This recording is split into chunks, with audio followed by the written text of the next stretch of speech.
We're going to see Alaskan wolves that live way up north, usually in Alaska and sometimes in Canada. And we're also going to see Mexican wolves. Mexican wolves are highly endangered, which means there's not a lot of them in the world. There's only 350 alive. There's not very many at all. So we're going to see 4 of those girls later today. So it's going to be very, very exciting. And who's heard of a cold-blooded animal before? Cameron, do you know, what's a cold-blooded animal? I don't know. I know. You've heard of it before? I know. Yeah? Snake. A snake. Any other animals that are cold-blooded?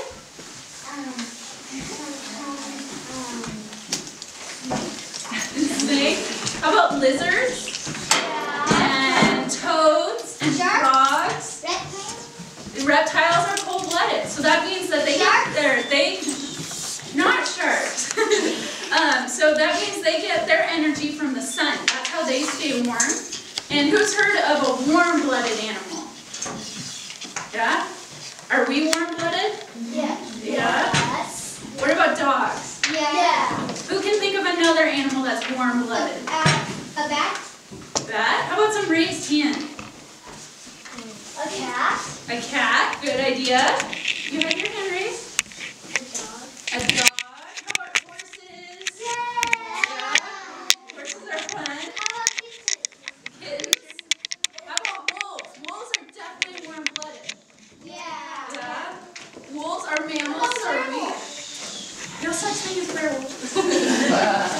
And so warm-blooded animals, or mammals, have hair. So we have hair. Dogs have hair or fur. Cats do. Bunnies. Bunnies do too.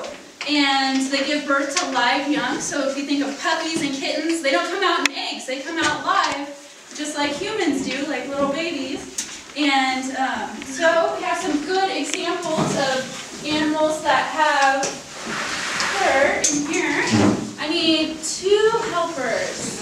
The girl with the blue jacket, raise her hand first. How about you? Okay. So there will be other chances for people to help me. Okay. So I have a fox. You mind holding that up so all the kids can see it? How about turning around so they can see the fur? There you go. Oh, that's awesome. Okay. And these guys were hit by cars. They ran out in front of cars, unfortunately. So what we did is we saved their fur so we can teach you guys about the fur. So we have a gray fox right here, and we have a stuffed one right on top of the counter over there. Right there? And then a coyote. I'm sure a lot of you guys have seen coyotes maybe running near canyons, near your house, areas like that, and a lot of them on TV and stuff like that. So they are mammals. They have fur, and then we have a wolf fur right here. Oh! Yeah. So this is a medium-sized male. It's not even as big as they can get. So you see how tall he is? He's about 6.5 feet long. They can get over 7 feet long, from all the way from the tip of their nose all the way to the bottom of their tail. And this is called a gray wolf. And you can kind of see they have the black and white combination, but they can be any color in between. They can be all black. They can be all white. We have 2 wolves that are orange. You guys get to see them today. They're pretty cool. And so they get to be browns, all sorts of different colors. So you just want to walk around so everybody can get a closer look at those guys. And I'll keep talking about the fur on the gray wolves. So you can see it's really, really thick. Why would they have thick fur? Raised hands. Any ideas why they would have thick fur? Keep them warm? Exactly, because it snows where they live. Yeah? Any other ideas? Hide? Not exactly to hide. The color helps them hide. But what happens is when it rains, the water rolls right off the wolf, which is really cool. When it rains, do we get all wet and kind of get cold? Not wolves. The water rolls right off them. It's very, very cool. And then they have 2 types of fur. They have, you see that really dark stuff underneath right there? That's called an undercoat. And that's what keeps them warm during the winter. During the summer, they shed that out so they can stay cool when it's warmer outside. So I'm going to walk around with this so you guys can all feel how thick the fur is.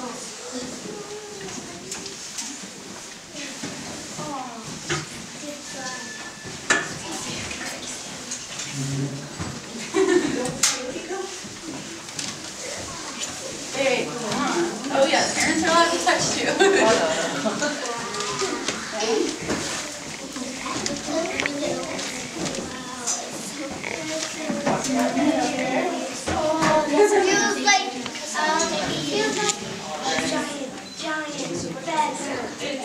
Our wolves are not as clean as this guy. That feels like a pillow. Very, very soft.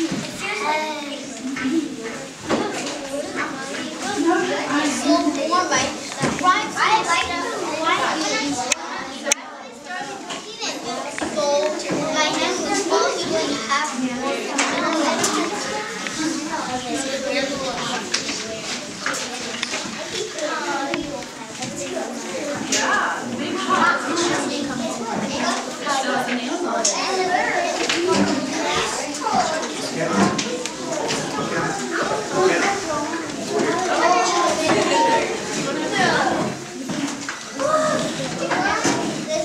Alright. We'll get another chance to look at this guy a little bit later, too. So this is the closest you guys are going to get to a wolf today. Want to feel? You did? Okay. Then you'll have